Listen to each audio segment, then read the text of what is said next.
नमस्कार, the angle में आप सभी का स्वागत है। इस वक्त की अहम खबरें लेकर मैं हूं आपके साथ नीतू शर्मा। सबसे पहले नजर डालेंगे सुर्खियों पर। लंबे इंतजार के बाद शिवराज सिंह चौहान मंत्रिमंडल का हुआ गठन। 2 सिंधिया समर्थक और 3 भाजपा के विधायक बने मंत्री।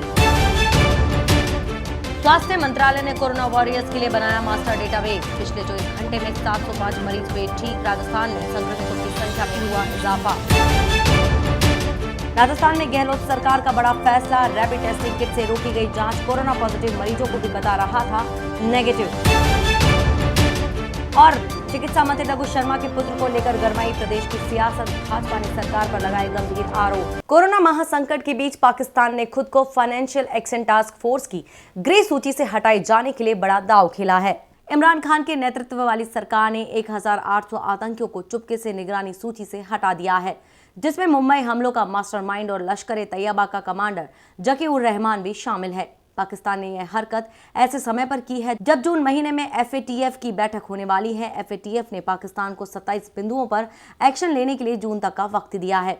अमेरिकी अखबार वॉल स्ट्रीट जर्नल की रिपोर्ट के मुताबिक पाकिस्तान की नेशनल काउंटर टेररिज्म अथॉरिटी इस लिस्ट को देखती है। इस लिस्ट में वर्ष 2018 में कुल 7,600 नाम थे, लेकिन पिछले 18 महीने में इसकी संख्या को घटाकर अब 3,800 कर दिया गया है। यही नहीं, इस साल मार्च महीने की शुरुआत से लेकर अब तक 1,800 नामों को लिस्ट से हटाया गया है। अमेरिकी अधिकारी ने दावा किया है कि उत्तरी कोरिया के सन की तानाशाह किम जोंग उन की हालत सर्जरी के बाद नाजुक बनी हुई है। किम हाल ही में 15 अप्रैल को अपने दादा के जन्मदिन के उत्सव में शामिल नहीं हुए थे, जिसके बाद से उनके स्वास्थ्य को लेकर चिंता जताई जा रही है। वह 4 दिन पहले एक सरकारी बैठक के दौरान दिखाई दिए थे। एक रिपोर्ट के अनुसार एक और अमेरिकी अधिकारी का कहना है कि किम के स्वास्थ्य को लेकर जारी चिंता विश्वसनीय है, लेकिन गंभीरता का आकलन करना कठिन है। हालांकि ऐसी अटकलें भी लगाई जा रही हैं कि वह ब्रेन डेड हो गए हैं। शिवराज सिंह चौहान ने 29 दिन बाद अपने मंत्रिमंडल का विस्तार कर दिया है। सिंधिया समर्थक 2 और भाजपा के 3 विधायकों को राज्यपाल लालजी टंडन ने राजभवन में मंत्री पद की शपथ दिलाई। भाजपा से नरोत्तम मिश्रा, मीना सिंह और कमल पटेल ने, जबकि सिंधिया गुट से तुलसी सिलावट और गोविंद सिंह राजपूत ने शपथ ली। हालांकि सिलावट और गोविंद सिंह विधायक पद से इस्तीफा देने के बाद भाजपा में शामिल हो चुके हैं। उनके 6 महीने के अंदर विधानसभा का सदस्य बना अनिवार्य है। इस बार शिवराज कैबिनेट में जातिगत समीकरणों को साधने की कोशिश की गई है। दुनिया में कोरोना का कहर कम नहीं हो रहा है। पूरी दुनिया में इस समय 23 लाख से अधिक लोग इससे संक्रमित हो चुके हैं और करीब 2 लाख लोग काल का ग्रास बन चुके हैं। वहीं भारत में भी इनकी संख्या दिनों दिन बढ़ती जा रही है। केंद्रीय स्वास्थ्य मंत्रालय ने बताया कि पिछले 24 घंटे में कोरोना वायरस के 1,335 नए मामले सामने आए हैं और इस दौरान 47 लोगों की मौत हुई। अब तक कुल 18,500 से ज्यादा लोग संक्रमित हुए हैं और 590 से अधिक लोगों की मौत हुई है। सरकार ने कोरोना वॉरियर्स के लिए मास्टर डाटाबेस बनाया है। स्वास्थ्य मंत्रालय ने कहा कि देश के 61 जिलों में पिछले 14 दिनों में कोरोना का कोई नया मामला नहीं और कल एक दिन में 705 मरीज ठीक हो गए हैं। देश में लगातार कोरोना वायरस संक्रमितों की संख्या बढ़ती जा रही है। ऐसे में इसने राष्ट्रपति भवन के बाद अब लोकसभा में भी दस्तक दे दी है। राष्ट्रपति भवन परिसर में अपने परिवार के साथ रहने वाली एक महिला कोरोना पॉजिटिव मिली है, जबकि लोकसभा सचिवालय में कार्यरत कर्मी कोविड-19 से संक्रमित पाया गया। सूत्रों के अनुसार उसे अस्पताल में भर्ती कराया गया है। महिला के कोरोना संक्रमित पाए जाने के बाद स्वास्थ्य मंत्रालय के आवश्यक दिशा निर्देशों के मुताबिक 125 परिवारों को एकांतवास में रहने की सलाह दी गई है। चिंता की बात यह है कि महिला का पति राष्ट्रपति भवन में काम करने वाले अंडर सेक्रेटरी स्तर के IAS अधिकारी के दफ्तर में काम करता था। इसे देखते हुए एहतियातन अधिकारी ने खुद को क्वारंटाइन कर लिया है। पश्चिम बंगाल में कोरोना वायरस के बढ़ते खतरे के बीच सियासत तेज हो गई है। पहले ममता बनर्जी सरकार पर कोरोना वायरस से मरने वालों का आंकड़ा छिपाने का आरोप लगा। अब लॉकडाउन का सख्ती से पालन नहीं होने का मामला गरमाया हुआ है। केंद्र ने जहां IMCT भेजने का फैसला किया है, वहीं ममता बनर्जी इसको हरी झंडी देने के लिए राजी नहीं है। ममता ने कहा है कि वह केंद्रीय टीम की इजाजत नहीं दे पाएंगी क्योंकि यह संविधान के संघीय ढांचे के खिलाफ है। राजस्थान में कोरोना के मामले लगातार बढ़ते जा रहे हैं। प्रदेश में 5 बजे तक 83 नए पॉजिटिव केस मिले, जिसमें एक बार फिर जयपुर में संक्रमितों का बड़ा आंकड़ा सामने आया। यहां 63 पॉजिटिव मिले। इसके साथ जोधपुर में 5, भिलवाड़ा में 4, कोटा, टोंक, दौसा और जैसलमेर में 2-2 पॉजिटिव मिले। वहीं सवाई माधोपुर, नागौर और झुंझुनू में 1-1 संक्रमित मिला, जिसके बाद राज्य में कुल संक्रमितों की संख्या 1,659 पहुंच गई। सबसे ज्यादा जयपुर में अब तक 650 संक्रमित मिले हैं।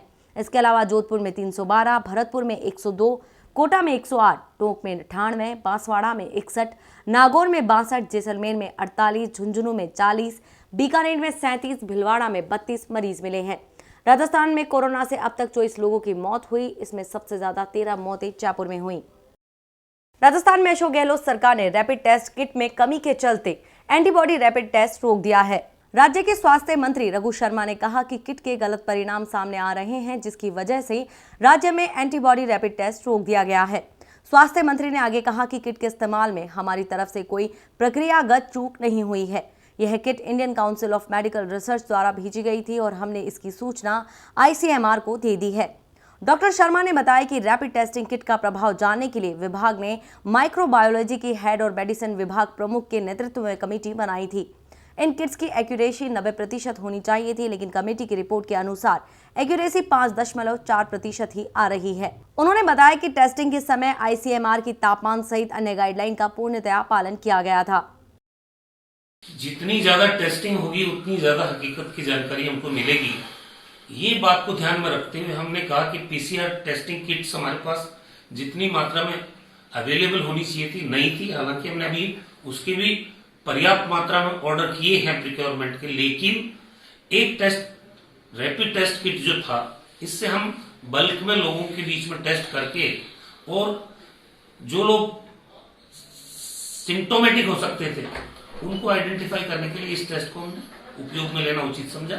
लेकिन जब इसका 168 टेस्ट हमने किए और उसका भी रिजल्ट पॉजिटिव केसेस के ऊपर हमने इसको टेस्ट किया, वो 5.4% आ रहा है।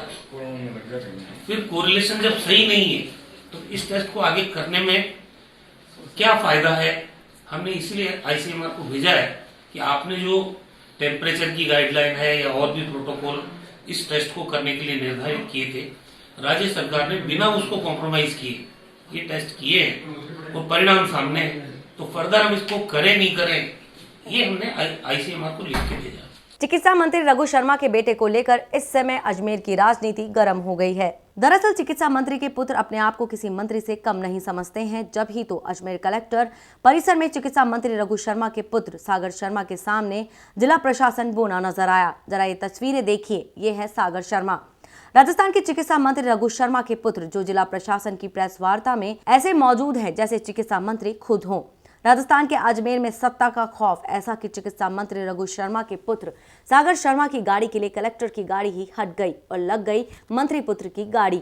वहीं इस पूरे मामले में राजस्थान भाजपा के अध्यक्ष सतीश पूनिया ने ट्वीट पर पूछा है कि चिकित्सा मंत्री के युवराज की सेवा में अफसर क्यों बिछे हुए हैं, किस प्रोटोकॉल से वाहन वहां मौजूद है। इसके साथ जिला अध्यक्ष डॉक्टर प्रियशील हाड़ा ने कांग्रेस सरकार पर गंभीर आरोप लगाए हैं।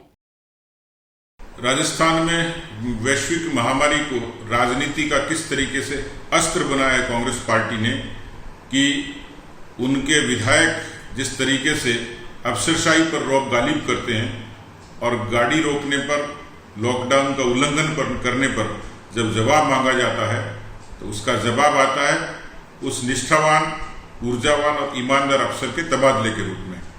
मैं ये मानता हूं कि इसी तरीके से वो दम भरी आवाज थी प्रधानमंत्री मोदी जी के खिलाफ कांग्रेस पार्टी के बेगू के विधायक की। एक बानगी आज फिर देखने को मिली। केवल यही नहीं, चिकित्सा मंत्री जी के युवराज, उनके सुपुत्र, आज अजमेर की कलेक्ट्रेट में तिरंगा लगी गाड़ी पर विधायक के स्टिकर के समेत और वहां दाखिल होते हैं।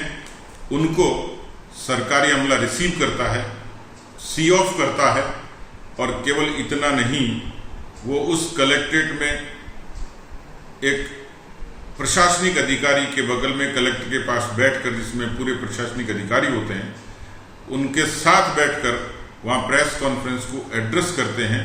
कोरोना की इस महामारी में हर कोई कुछ न कुछ अपना योगदान दे रहा है। ऐसा ही कुछ कर रही है यस वी कैन की टीम। यस वी कैन की टीम जयपुर और भरतपुर दोनों जगह कार्यरत है। यह टीम रोज 1000 खाने के पाउच और राशन सामग्री जरूरतमंदों को पहुंचाती जा रही है। इसके साथ ही भरतपुर की तहसील नदबई के बहुत से गांवों तक भी मदद पहुंचाई जा रही है।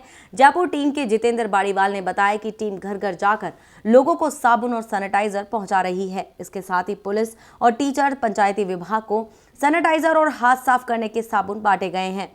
यस वीकेंड टीम में जयपुर से जितेंद्र बाड़ीवाल और भरतपुर से विष्णु चौधरी, धीरू चौधरी सरकारी नियमों के अनुपालन करते हुए कार्य कर रहे हैं। देश भर में कोरोना वायरस के चलते लॉकडाउन होने के बाद सीधा असर गरीब परिवार और दिहाड़ी मजदूरों पर हुआ है। ऐसे में जो मजदूर हर दिन मजदूरी कर अपना एवं अपने परिवार का पालन पोषण करते थे, उनकी रोजी रोटी पर संकट खड़ा हो गया है। ऐसे में अपनी ग्राम पंचायत सुगालिया जोधा के भामाशाह भंवरलाल वार्नी हाल ही में जोधपुर के द्वारा जरूरतमंद परिवार को राशन सामग्री के किट वितरण किया गया।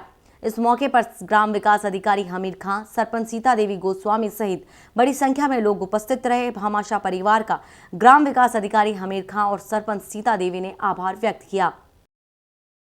आज सप्ताह के दूसरे कारोबारी दिन घरेलू शेयर बाजार लाल निशान पर बंद हुआ। बॉम्बे स्टॉक एक्सचेंज का प्रमुख इंडेक्स सेंसेक्स 1011.29 अंक की गिरावट के साथ 30,636.70 के स्तर पर बंद हुआ।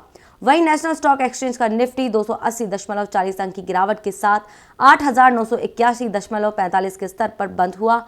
इंफ्राटेल, भारतीय एयरटेल, हीरो मोटोकॉर्प्स, रिलायंस और सिप्ला के शेयर हरे निशान पर बंद हुए। वहीं ICICI bank, IndusInd bank, Bajaj finance और टाटा स्टील के शेयर लाल निशान पर बंद हुए।